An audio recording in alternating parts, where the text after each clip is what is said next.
විවිධ කම්කටොළු මැද්දේ විකාශයට පත්වෙච්ච සාකච්ඡා කිරීමේදී විශේෂයෙන්ම අපිට ඈත අතීතයේ පිළිබඳව කල්පනා කරාම ලෞතර බුදුරජාණන් වහන්සේ චුල්ලවග්ගපාලිය, මහාවග්ගපාලිය, පරිවාරපාලිය කියන මේ ග්‍රන්ථවලදී භික්ෂු මහා සංඝරත්නයෙහි විනය පිළිබඳවයි දේශනා කොට වදාළා.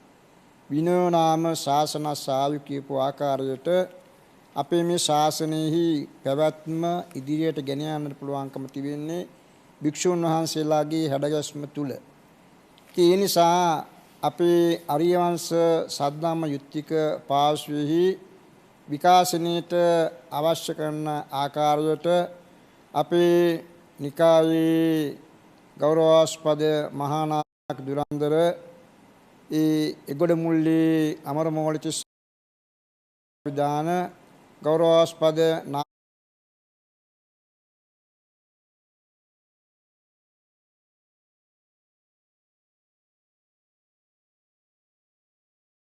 ස්වාමීන් වහන්සේ එවැගේම අපනිකායේ මහා ලේකාධිකාරී උතුරුමැද පළාත් සංඝ සභාවේ අධිකරණ සංඝනායක දුරන්දර ගෞරවාස්පද කදිරිවෙල ධම්මපාල නායක හඳුන් වහන්සේගේ අප්‍රතිහත ධෛර්යයෙන් අපේ කතිකාවත විශේෂයෙන්ම සකස් වීම පිළිබඳව කෘතඥ පූර්වකව මේ අවස්ථාවේදී සිහිපත් කරන්නට ඕන.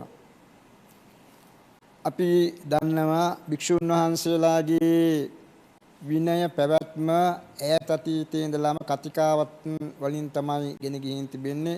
පොළොන්නරු කතිකාවත, දඹදෙණි කතිකාවත වගේ කතිකාවත් ගත්තාම භික්ෂු මහා සංඝරත්නයෙහි පැවැත්ම පිළිබඳව කතා කරනවා. ඒ වගේ අපේ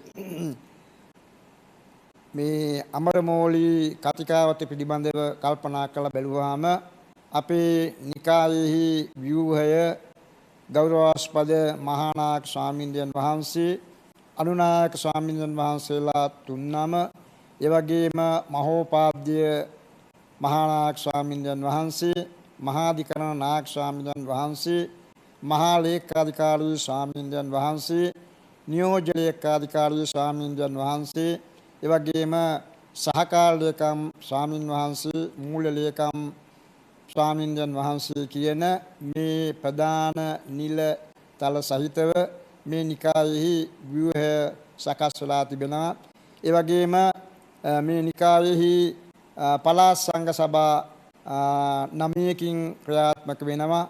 ගාලු පළාත් සංඝ සභාව, කළුතර පළාත් සංඝ සභාව, කොළඹ පළාත් සංඝ සභාව, මීගමුව පළාත් සංඝ සභාව, වළඹ මධ්‍යම පළාත් සංඝ සභාව, උතුරුමැද පළාත් සංඝ සභාව, නව වළඹ සංඝ සභාව, එවැගේම කරන්දෙණිය සංඝ සභාව සහ මෑත භාගයේ ආරම්භ වුණු සබරගමුව පළාත් සංඝ සභාව කියන මේ සංඝ සභා 9 අපේ ව්‍යාප්තිය සඳහා හේතුලා තිබෙන බව විශේෂයෙන් සඳහන් කරන්නට ඕන.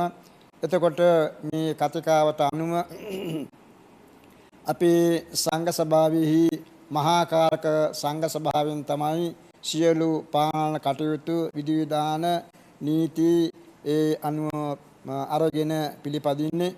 විශේෂයෙන්ම සඳහන් කරන්නට ඕන අපේ මේ ශ්‍රී සුමන ජෝති මහා කාරක සංඝ සභාවට පළාත් සංඝ සභාවකින් භික්ෂුන් වහන්සේලා 7 බැගින් නියෝජිතයන් වහන්සේලා 63 මේ පළාත් සංඝ සභාවෙහි එමත් නැත්නම් පළාත් සංඝ සභා අනුබද්ධිතව ඉදිවෙච්ච සුමන ජෝති මහා කාරක සංඝ සභාවේ 63 නියෝජනය වෙනවා. ඉතින් මේ සංඝ සභාවේ මහානායක ස්වාමීන් වහන්සේ, ඒ වගේම අනුනායක ස්වාමීන් වහන්සේලා, මහාධිකරණ සංඝනායක ස්වාමීන් වහන්සේලා, මහෝපාද්‍යය ස්වාමීන් වහන්සේලා කියන මේ තනතුරුධාරී මහා සංඝරත්නය යාව ජීව නිරතල හොබවන බව මේ අවස්ථාවේදී අපි ගෞරවයෙන් සිහිපත් කරන්නට ඕන. ඒ වගේම මේ පළාත් සංඝ සභාවලත් පළාත් නායක හාමුදුරන් වහන්සේ, ඒ වගේම පළාත් අධිකරණ සංඝනායක ස්වාමීන් වහන්සේ, පළාත් ලේකම් ස්වාමීන් වහන්සේ, පළාත් නියෝජ්‍ය ලේකම් ස්වාමීන් වහන්සේ, ඒ වගේම පළාත් මූල්‍ය ලේකම් ස්වාමීන් වහන්සේ ඇතුළු ඒ නිලතල ධර්මින් මේ සංඝ සභාවන් ක්‍රියාත්මක වන ආකාරය අපි විශේෂයෙන් සඳහන් කරන්නට ඕන. ඒ වගේම අප මහා නිකායේ මහා සංඝ සභාව අවුරුදු 5කට පමණ වරක් තමයි පැවැත්වෙන්නේ. කාරක සංඝ සභාව 3-4 මාසයකට පමණ කාල පරිච්ඡේදයක් තුළ ක්‍රියාත්මක වෙනවා. ඒ වගේම පළාත් සංඝ සභාවත් මාස 3ක් හෝ එමත් නැත්නම් 4ක් ඇතුළත අනිවාර්යයෙන් පවත්වලා ඒ තීන්දුව තියෙන අරගෙන සංඝ සභාවේ ඉදිරි දියුණුව සඳහා කටයුතු කිරීමට සකස් වෙච්ච ආකාරය පිළිබඳව අපිට මේ අවස්ථාවේදී විශේෂයෙන්ම සතුටින් යුක්තව සඳහන් කරන්නට කැමැතියි. එමය අපේ නායක හාමුදුරනේ. අපි තාම ගෞරවණීයව ආරාධනා කරමු අපේ ගෞරවනීය ආචාර්ය පූජනීය වල්පොළ විමල ඥාන හිමිපාණන් වහන්සේට මේ වැඩ සිටි ගෞරවනීය මහා යතිවරයන්න් වහන්සේලා සහ උන්වහන්සේලා එකල සිදු කළ ශාසනික මෙහෙවර පිළිබඳව මුලින්ම අපිට සිහිපත් කිරීමක් කර දෙන්න.